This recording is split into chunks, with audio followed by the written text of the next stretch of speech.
From Citizen TV, this is Tonight with Sawa Gituku. Hello there, thank you for choosing Citizen TV on this 8th day of January 2026. And tonight we have so many stories for you, including, as we tell you, the country is preparing for the release of the third last Kenya Certificate of Secondary Education results. That is KCSE 2025, will be released tomorrow. Here are the top stories tonight.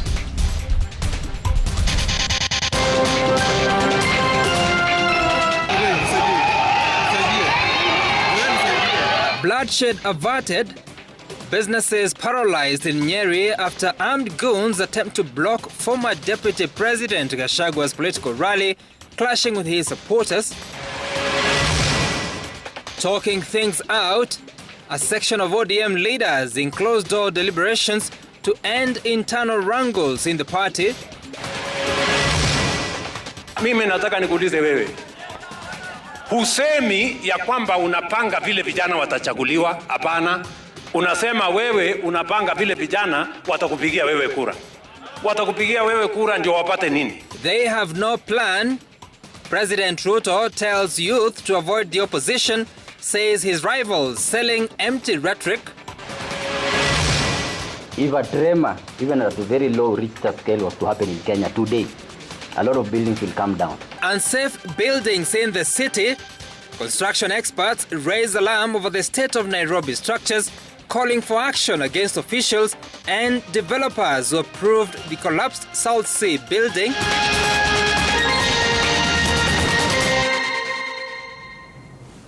Our sign language interpreter is Yula Nzale. Now, tension gripped Nyeri town for the better part of the day as armed goons took over the streets ahead of a political rally by DCP leader Rigathi Gachagua. Youths armed with rungus forced traders to close their businesses amid fears of looting. Rival groups briefly clashed with Gachagua's supporters, facing off against his opponents. What threatened to turn into a bloodbath was averted when the rival group withdrew minutes before Gachagua's arrival, allowing the rally to proceed. Addressing the gathering, Gachagua accused local leaders allied to the Kenya Kwanza administration of organizing goons to disrupt the meeting. Milita Oletenges reports.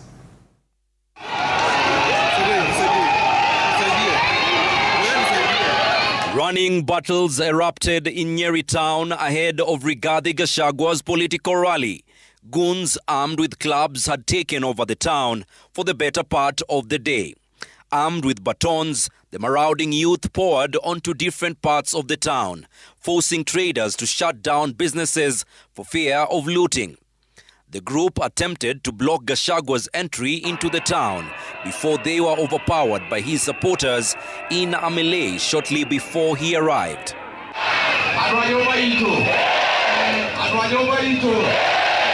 Despite the tension and chaos, Gachagua went on to address his supporters, accusing local leaders of orchestrating the violence and hiring goons to disrupt the rally. Earlier in Gikomba and Marikiti markets in Nairobi, Gachagua reiterated his presidential ambition, even as the united opposition pledged to settle on a single candidate months before the 2027 polls. Mimi naomba munipatie nafasi nikuwe rais wa Kenya wa sita katika jamhuri. Mtanichagua? Wangapi wanasema Rigiji anatosha, Rigiji anatosha? Na unajua mimi huyu Kasongo, mimi ndio kiboko yake. Na huyu Kasongo mkinipatia nafasi, nitamkimbiza kama baisikeli ya kuibiwa. Gachagua's presidential ambition has drawn criticism, with opponents arguing that he is constitutionally barred from vying for office following his impeachment. But Gachagua insists he remains firmly in the race. Number 2, masomo ya secondary school. Tutaregesha yote watoto wasome free katika secondary school.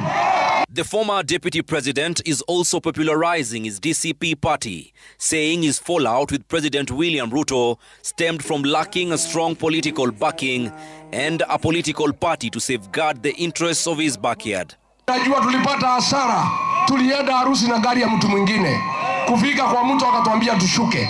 Sasa sisi tumeuda chama yetu ambaye tutatafuta na serikali ambaye itakuwa na wabunge ya kutetea nyinyi. He threw barbs at President William Ruto's Singapore dream, dismissing it as diversion talk after failure to deliver on campaign promises. Akisema mambo ya Singapore asijibiwa na mtu yoyote. Mimi nataka akiongea mambo ya Singapore tunamchekelea. Si ndio? Mnajua kucheka? Mnajua kucheka? Gachagua and his allies have also called for a leadership change in Nairobi come 2027 and promising a formidable team to challenge Governor Johnson Sakaja. Melita Oletenges, Citizen TV. Now, a day after widow of the late ODM party leader Raila Odinga, that is Ida Odinga, called for a truce within ODM party, a section of ODM leaders led by the party's Secretary General Edwin Sifuna held meetings in Nairobi to seek an end to the current crisis. Some of those who met say ODM is preparing to position itself as a strong opposition party next year and to field its own presidential candidate and restore unity within the party. Willie Lusige reports.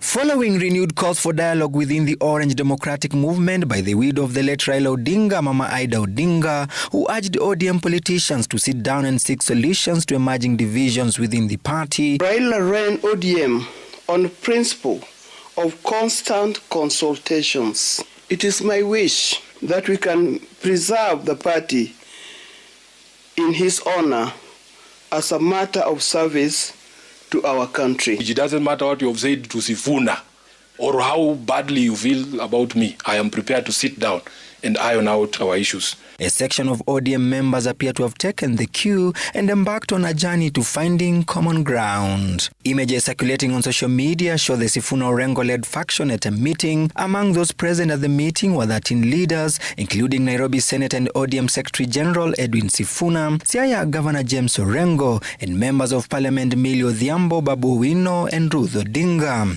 Sifuna tweeting, and I quote, "Sit, talk, tumeanza," end of quote, and listing the attendance list, hinting to heading a call by Dr. Ida.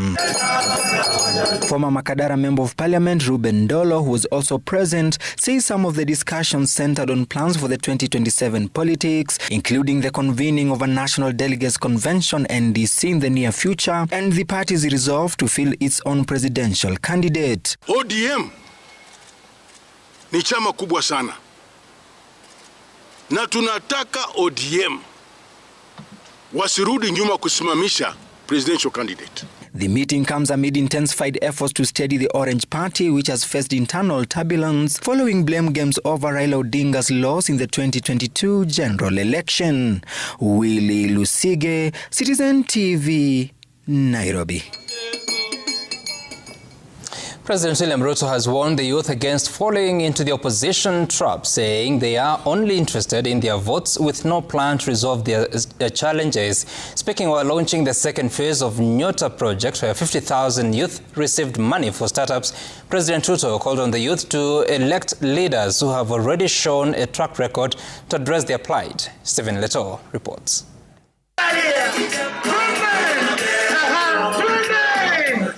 With the 2027 general election beckoning, the scramble for the youth vote is on.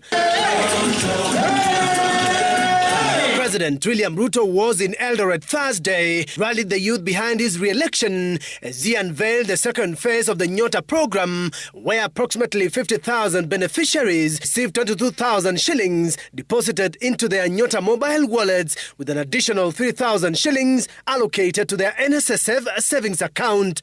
President Ruto says he is executing his plan that will end the unemployment menace and told the youth gathered in Eldoret, be wary of the opposition that is only interested in their votes in 2027. Kenya hii iko na propaganda nyingi. Kuna watu wengi hawawezi kusema vile watapanga vijana wapate ajira. Wanasema ati watapanga vijana vile watapiga kura. Sasa mimi nataka nikuulize wewe. Husemi ya kwamba unapanga vile vijana watachaguliwa, hapana. Unasema wewe unapanga vile vijana watakupigia wewe kura. Watakupigia wewe kura ndio wapate nini? President Ruto, while quoting the youthful vote, said his administration has already secured jobs for the youth. According to President Ruto, his competitors lack a track record, terming them clueless opportunists. Kama mtu amekuwa uongozi miaka 10 ama 20 ama yule wa 40 na hana track record ya kufanya kitu yoyote, sisi tutacheza na kamari na mtu kama huyo? Ati tufanye siasa ya guesswork? Ati pengine amepata ujuzi hapa, amekuwa mwerevu all of a sudden? Hatuna time ya kupoteza na watu wa kucheza karata ya pata potea na guesswork. President Ruto also defended his first world dream, saying it is on course and that its development will be largely locally financed. Kama wewe unatafuta kura ya mtu, give him a plan. What is in it for them? Wewe unataka upigiwa kura na wao nini yao iko kwa hiyo kura yako? The disbursement of Nyota funds benefited youth drawn from Western Gishu, Elgeyo Marakwet, Nandi, Trans Nzoia, Turkana and West Pokot counties. Similar disbursements will be done on Friday and Monday next week for Nakuru, Narok, Bomet, Kericho, Baringo, Laikipia, Isiolo and Samburu counties. Nawaomba kwa heshima kubwa, please use the money that we are giving you properly so that you can qualify for the next phase. Stephen Leto, Citizen TV. Now, it's race against time as senior schools across the country prepare for over 1 million learners set to join grade 10 from Monday. A sport check by Citizen TV has established that some schools were still putting final touches in readiness for the learners. Emily Chebet reports. As Kenya inches closer to a historic milestone in education, schools across the country are finalizing preparations to receive the pioneer grade 10 learners under the competency-based education system. In Nyamira County, the countdown to reporting day has triggered a last-minute rush in some learning institutions. At Kebirigo Boys High School, contractors race against time, putting finishing touches to classrooms as the school awaits its first grade 10 learners. In the making of the new system, it's more practical oriented. So essentially, there are things we've had to put in place. We've had to increase our laboratories, the computer labs, which we have been having one. This school is expecting close to 700 grade 10 learners across 3 pathways. Despite the tight timelines, the school management says it is optimistic that the remaining works will be completed by next week. We also have a privilege of having a number of our teachers being trainers in the new system. So at times we spare time, the whole staff, to just take the teachers through the system. So in terms of preparedness, we are prepared in terms of human resource. We, with a staff of around 75 teachers, we have almost all of them have been exposed to CBE. In neighboring Kisii County, at Kereri Girls High School and Kisii High School, classrooms are all set for the new learners. At Cardinal Otunga High School, a school that is widely recognized as a sporting hub, all is set for the arts and sports pathway. We are also going to partner very closely with our national polytechnics, where I know we have adequate personnel so that they can be coming in and assist our learners, those who want to venture and do well in these the technical areas. Along the Kisii-Transmara border, the management of Rio Kindo Boys High School were in a last-minute meeting to plan for the first CBE intake. Preparations to find out how grade 10 preparations are, and if possible they can commission a few programs here and there so that the grade 10 as they come, they will find it very comfortable to be in this school. Kwale girls in the coastal region and Sosit girls in Kericho County have also expressed their readiness 3 days to the reporting day. Speaking to Citizen TV on phone, Education Cabinet Secretary Migos Ogamba said the government has already trained teachers for the new learning areas, including marine, fisheries and aviation. The preparations have been going on. For instance, we know that we are going to graduate this particular cohort in 2029 to university. So we've already started working with the universities 3 years in advance to ensure that the lecturers are prepared and the programs are properly drawn. That is exactly what was happening, that as we were continuing to deal with the junior school, the senior school teachers and programs were being done by TSC to ensure that we have enough teachers, enough facilities to be able to undertake the learners in those courses. Emily Chebet, Citizen TV. And it is a crucial week in the education calendar in the country, as tomorrow the learners that sat the KCSE exam in 2025 will know how they performed. Of course, expecting the session to release the results to begin as early as 9:30 a.m. It will be in Eldoret, and with those results, the candidates that sat the exam were 996,078 candidates had been registered. The ministry will be telling us how many effectively were able to sit the exam and how each performed and what are the trends that they're observing. Of course, it's important to note that this is the third last KCSE exam to be sat in this country. The next one will be this year, 2026, and the last one will be 2027, unless the Kenya National Examinations Council or the Ministry of Education decides differently for those that may still want to sit the exam. Now to another story. Did you know that you might be living in one of Nairobi's death traps? Professionals in the building and construction industry have sounded the alarm after a recent survey revealed that over 85% of buildings in Nairobi City are unsafe for occupation. The report paints a grim picture, showing that more than 10,000 out of 15,000 buildings surveyed are actually uninhabitable.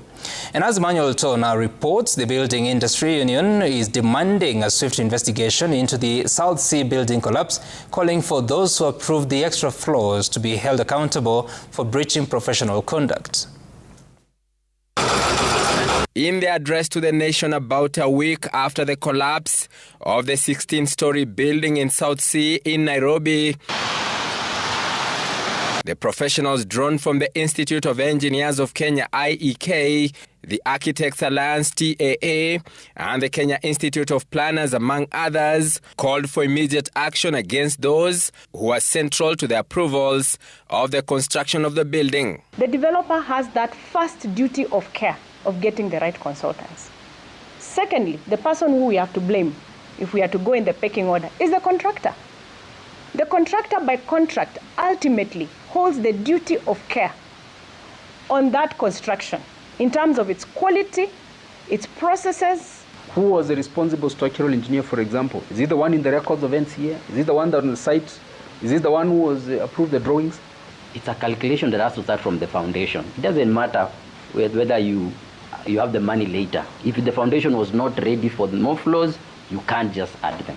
The professionals terming the disaster a classic example of systemic failures caused by corruption and greed. Can NCA, the National Construction Authority, blacklist all contractors who have issues?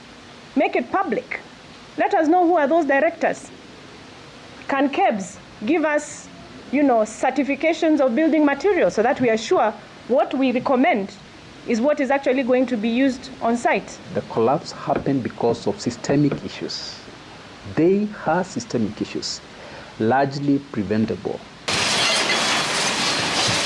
The association also lifting the lead, revealing that about 85% of buildings in Nairobi alone are unsafe for habitation. If a tremor, even at a very low Richter scale, was to happen in Kenya today, a lot of buildings will come down. If you have to switch on lights in your house during the day, that is a problem. It doesn't matter which room you are in. Okay? If there's always you are thinking from outside or whatever, that is a problem. The National Building Inspectorate took a sample of about 15,000 buildings, and they told us only 15% of those buildings they inspected were safe. Just a sample. And about 8% were fair. So you're talking about the whole lot of the others being unsafe buildings. Emmanuel Toh, Citizen TV, Nairobi. On one with Hassan Bule Hooker, the second security guard who died after a multi-story building collapsed in South Sea, has been laid to rest at the Langata Muslim Cemetery. The body of the 27-year-old was found on Wednesday after a 6-day search by a multi-agency team. Family, friends and leaders at the burial called for arrest and prosecution of those found culpable. They have also demanded for compensation for the families of the 2 security guards. Tete Njoroge reports.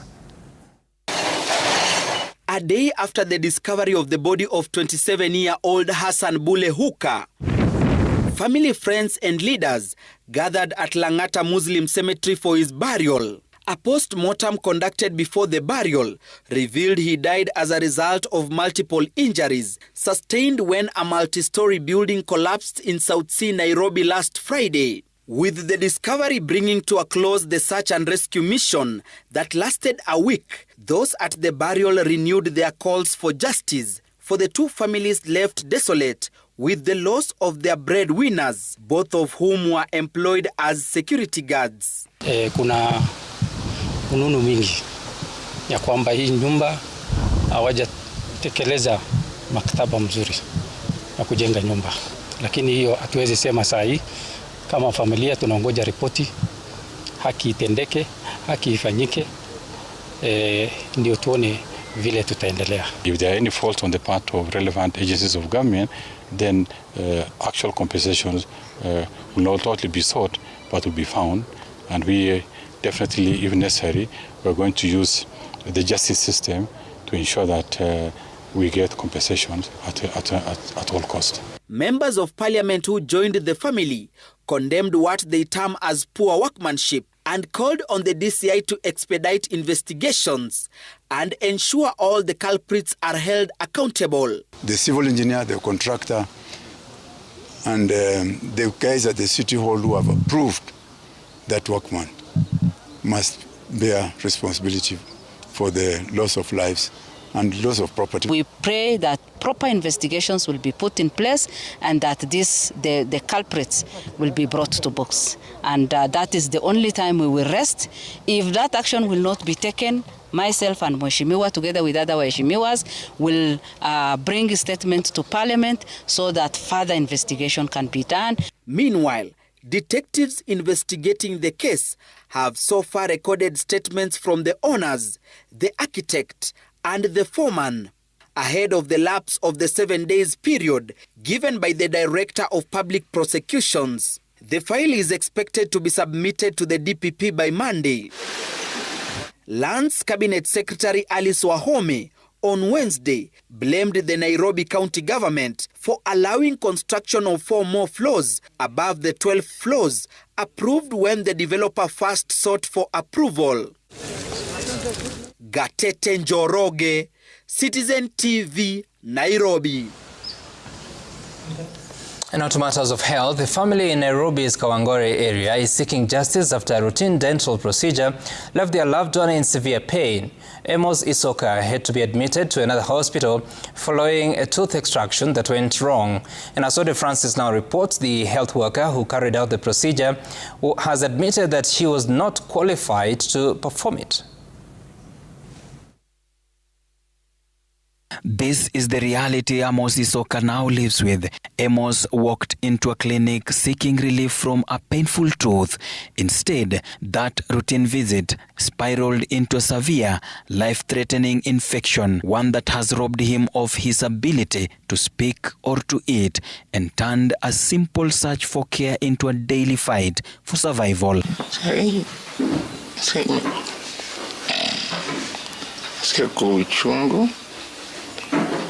Imenibana huku, siwezi kupumua, na struggle ndio hewa itoke,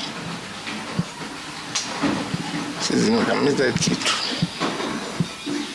siwezi nikakula kitu. Tukatari moja hadi leo. Ulimi imekuwa mzito, haizi ongea, chenye unamuonyesha haya anakuonyesha kwa science tu. Anakuambia ninaumia, ukijaribu kumuongelesha anakuambia ninaumia. Hata ukiminsist sana anakupush. Anakuambia achana na mimi ninaumia. We traced the procedure back to the clinic where it was carried out. There, we confronted the man who claimed to be the dentist who treated Amos, pressing him to explain whether he was qualified to perform the dental procedure. Mbona ulimtoa meno? Nilimtoa meno kwa sababu najua sikuwa sijakuwa na hiyo uwezo ya kununua hiyo mashine. You are not a dentist. Sina license ya Dentist. Ya dental. Na why? Unaelewa? Mbona ukamtoa daktari? Kuja tu nikamsaidia, isipokuwa ime happen. Hili kitu nilifanya mistake. Kwamba siko registered na dentist, siko daktari wa meno, ama sina hiyo dental chair. Ninafanya scan. Bibi hiyo naweza sema nilifanya mistake. Hiyo na kutomulifaa sasa hiyo. Amos is now receiving treatment at Wama Hospital, where doctors suspect his condition may have been caused by the use of unsterilized equipment during the procedure. Sometimes the tools used maybe they were contaminated. He has used a lot of antibiotics so far, but it is not going. We are anticipating to be a sepsis, in simple terms, an infection. As Amos fights for his life, his family is grappling with mounting medical bills and painful unanswered questions, while the man suspected to have caused his condition continues to operate freely.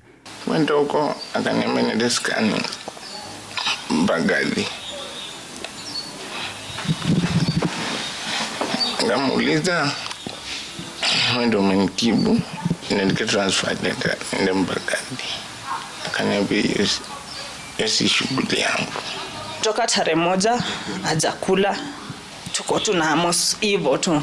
So the question remains, who slept on the job and how many more clinics across the country are operating with unqualified dentists, putting patients at risk? This is a stark wake-up call for regulators and health authorities to step in before more lives are endangered. Ode Francis, Citizen TV, Nairobi. An extremely painful story to watch right there. We're taking a short break here on tonight. When we come back, you have more stories, including this.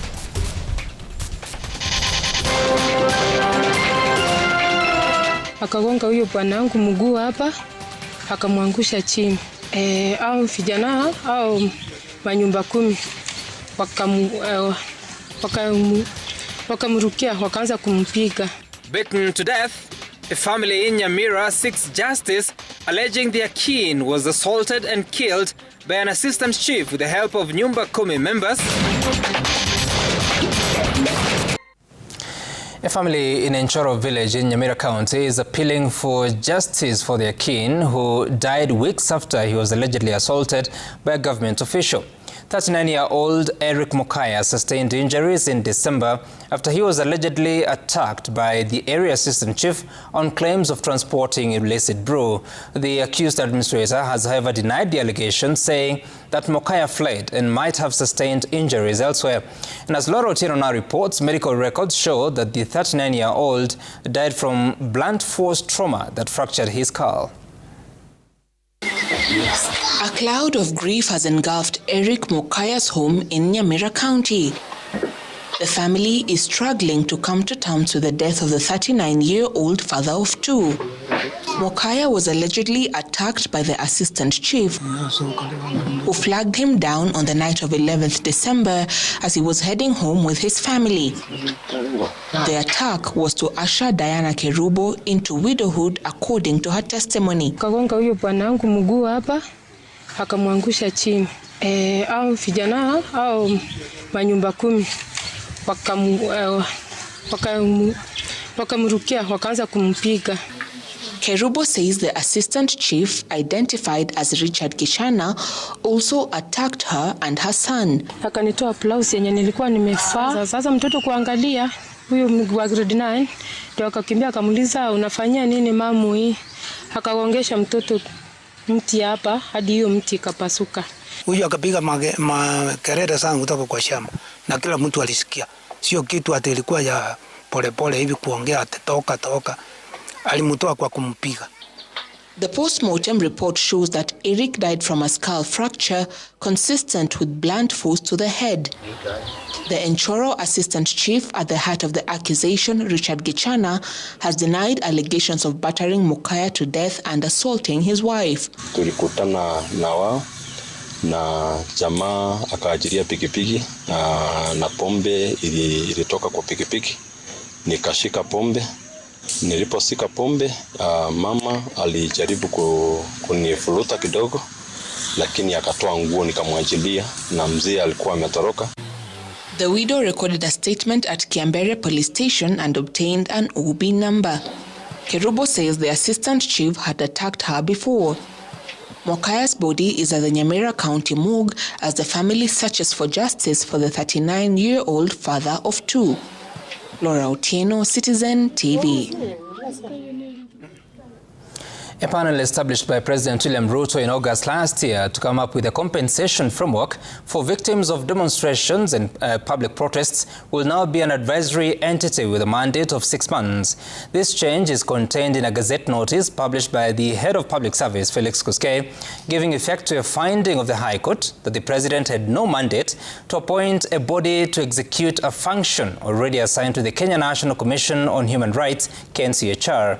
The panel will now advise the President on how best to implement a reparation framework based on KNCHR recommendations. Seth Olale reports. Congratulations. A month after High Court in Kerugoya declared the task force to compensate protest victims as unconstitutional, the President has sought to comply with the 30-day ultimatum to save the task force. The primary role of the panel of experts on compensation of victims of demonstration and public protest has now been reviewed.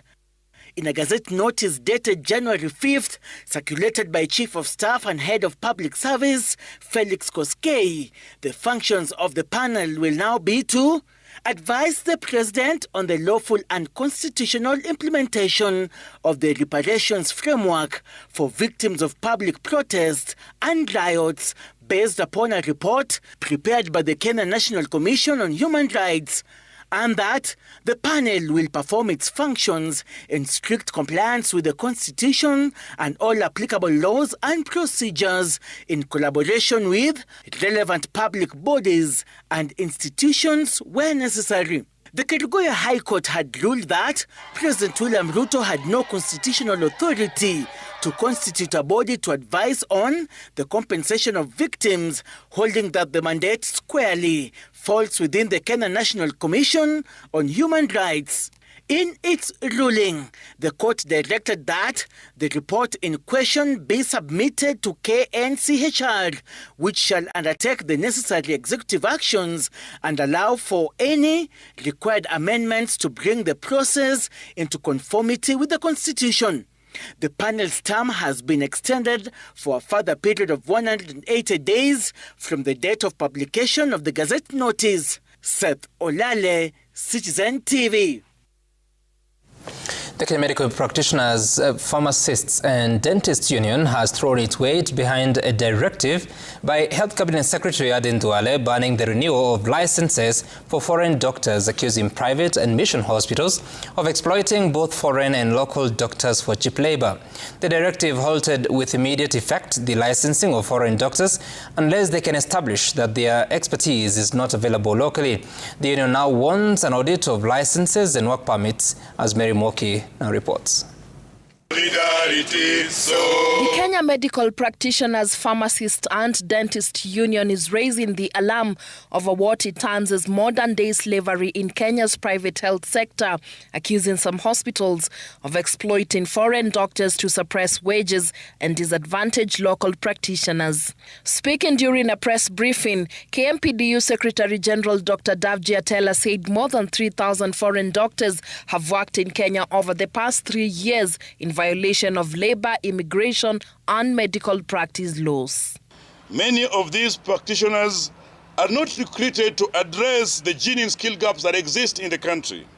Instead, they are deliberately targeted by certain private hospitals as vulnerable workforce to be exploited.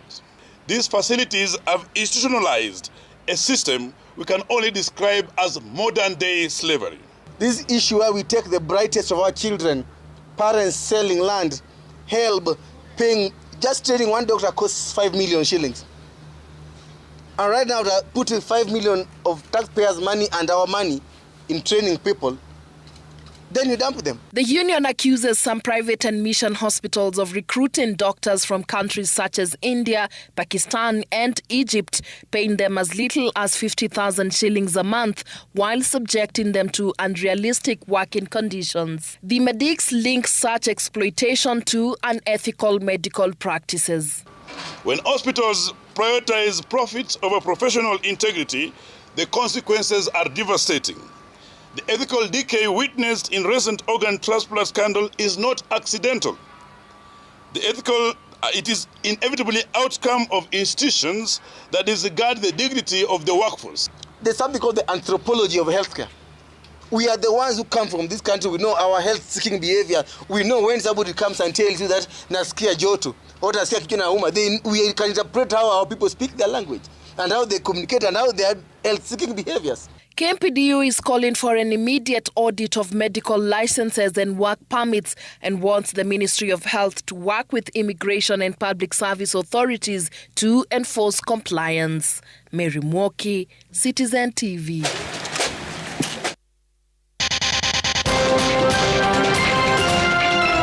America steps back.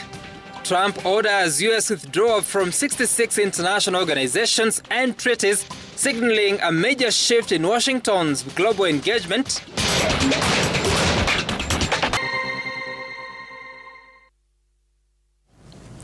Welcome back. A poll released by research firm Infotrack shows what appears to be a change of guard in Western region politics, with the region seemingly ditching the old guard for new generation of leaders.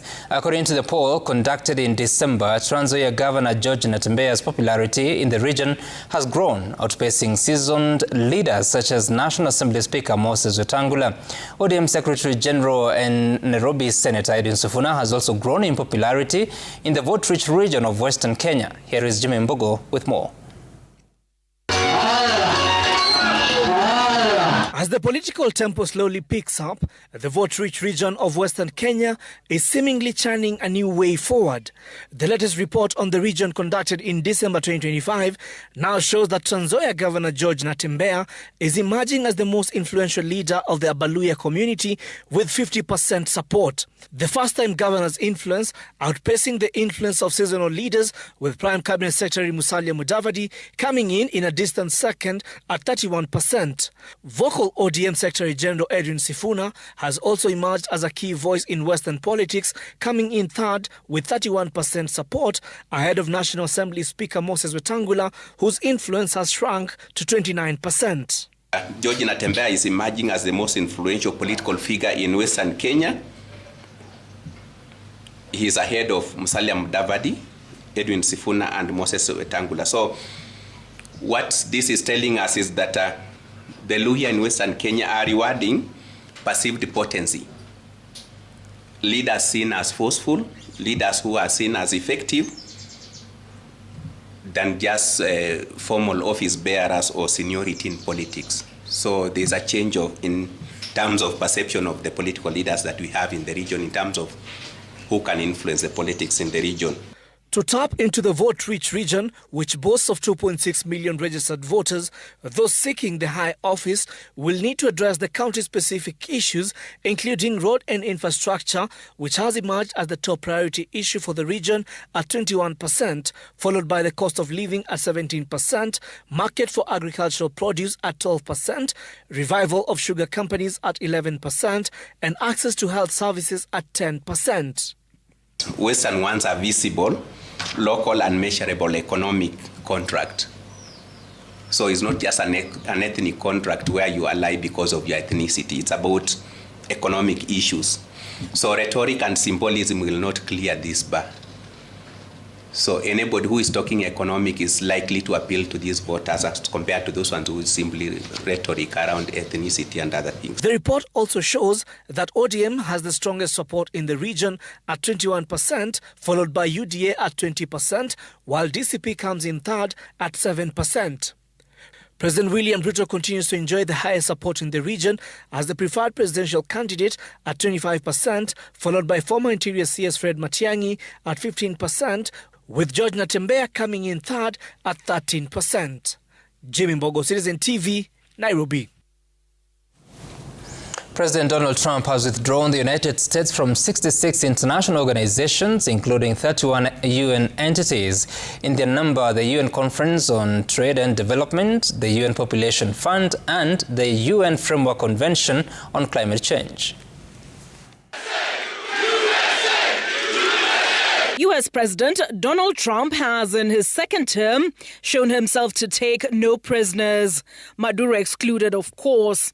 And following a withdrawal from the World Health Organization and the Paris Climate Agreement immediately on assuming office short of a year ago, and later UNESCO, he followed that up on Wednesday by withdrawing from 31 UN entities and 66 international organizations in total.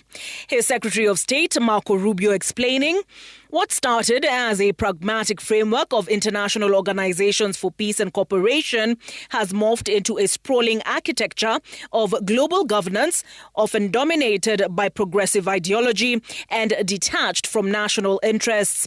From DEI mandates to gender equity campaigns to climate orthodoxy, many international organizations now serve a globalist project rooted in the discredited fantasy of the, quote, end of history. These organizations actively seek to constrain American sovereignty. Their work is advanced by the same elite networks, the multilateral NGO plex, that we have begun dismantling through the closure of USAID.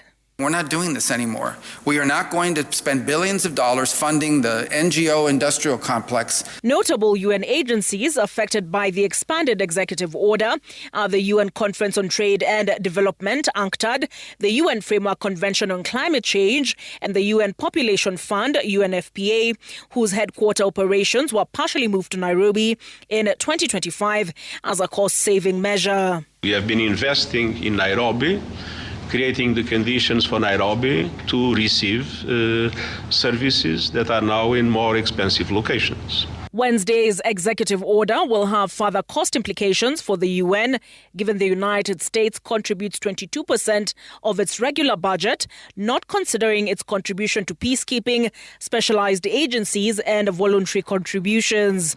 On December the 29th, the UN and the US signed a $2 billion funding agreement for 17 crisis-hit countries, including Kenya, for the year 2026. And we will make America great again. Olive Burrows, Citizen TV. Matches resume on Friday with 2 matches on the cards. KCB-FC take on Kenya Police while Sofapaka host Bidco United. 3 more matches will be played on Saturday. Bandari FC will be out to secure their first victory of the year when they host Kakamega Homeboys at the Mbaraki Sports Ground. Under the guidance of interim coach Razak Siwa, the Dockers are brimming with confidence following a positive run of results and a refreshing end-of-year break. Speaking to the media after training, Siwa confirmed that his squad returned in good shape and is fully prepared for the weekend encounter. You know, changes are expected in Bandari FC's technical bench, with Bernard Mwalala set to be unveiled as the club's new head coach next week following the departure of Moroccan tactician Mohamed Borje due to a string of poor results. Kwa sababu hiyo ndio malengo, na pale tulipo hatujakuwa mahali pazuri, so lazima tungangane, tutafute pointi 3 kwa njia yoyote. Na tuko home, lazima tutumie advantage ya home ili kuchukua pointi 3. Namba yenye tuko si namba poa, so haitakuwa game rahisi kwao na kwetu, but si tuko home, tutatumia home advantage na tutajipush. Round 16 of the second-tier National Super League kicked off on Thursday afternoon with 2 rescheduled matches. Soy United edged out Equity Bank 2-1, while Darajani, Gogo and Gucha Stars settled for a barren draw. The chances were few in the match, with both teams struggling after the short break for the festive season. Darajani missed an opportunity to climb to the 9th position in the league after picking up only a point from their home match. Gucha FC remained 15th, 4 points above the relegation zone. Only one match will be played on Friday, with Talanta FC facing MCF in Roraka. Gucha FC will be in action again on Saturday at home to City Stars, while Darajani will play at home again on Monday against Nzoia Sugar. Thank God imekuwa game poa bila majeraha. Na imekuwa tu fit, vijana wameweza kujisukuma, but at the end of the day tuweza kupata hizo results yenyewe kwa tunataka. Depending on our game plan, imework, but sema calmness hapo in front of the post ndo kidogo ilikuwa tumelack. Kama na hesabu tumecheza away 3.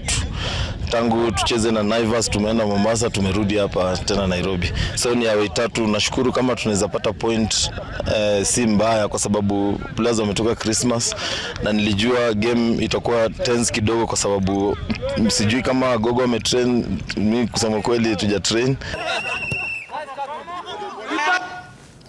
Absa Kenya is the latest addition to the partners list for the Sunshine Development Tour East Africa, with a cash injection of 4 million shillings for the 9th and 10th legs of the golf tour.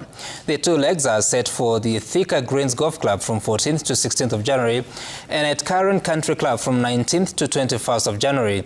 The 2 tournaments will conclude the tour's inaugural campaign, which was launched in 2025. The Karen Country Club event will serve as the season finale, where the top 12 players on the combined East Africa Swing and South Africa's Big Easy Tour order of merit will earn direct playing cards at the Sunshine Tour. Each of the 2 tournaments has 2 million shillings prize money. The Thika Greens leg has attracted a field of 83 golfers drawn from 11 countries, including Kenya, Uganda, Tanzania, Rwanda, Burundi, Ghana, Nigeria, Senegal, Malawi, Zimbabwe, and the United States. We have a long-standing, deep-rooted and seated relationship with golf, and it's because to us, when we look at golf, many other people just see a game. When people look at golfers, they just see sports people, and we see a lot more. We see the story of visionary sports people and sportsmen and women and young guys in this country trying to write their story on the golf courses across the world and across Kenya.